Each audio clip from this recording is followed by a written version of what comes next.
Yitwa Luc Michel akaba ari umuhinga mu vya politique tubita abasesanguzi hanyuma mukaba muzi yuko akorera cyane ikinyamakuru citwa Afrique Media.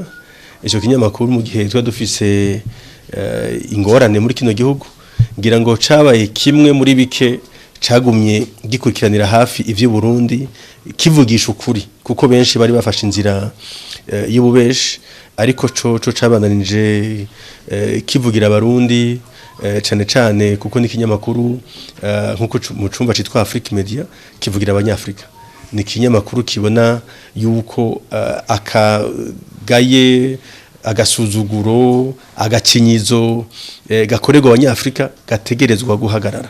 Rero yarikagendera igihugu cy'u Burundi yaragendeye intara zitari nke kuko yaragishoye guca mu ntara 10 muri 18 zigize igihugu cy'u Burundi. Yarabonye ibikorwa rusangi, yarabonye amashuri yubatswe, yarabonye amabarabara ari karubakwa, ningene dusema amabarabara meza, yarabonye ingene abanyagihugu bamwakiranya kamwemwe, ingene bitwararika ibikorwa by'iterambere.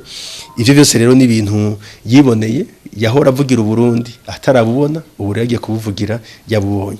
No musi rero niho n'ishobora mukuru igihugu yamwakira kugira ngo bayage kwari nko kumuramutsa kuko yagendeye abarundi tereka ndabe nshobore no kuvugana na se barundi.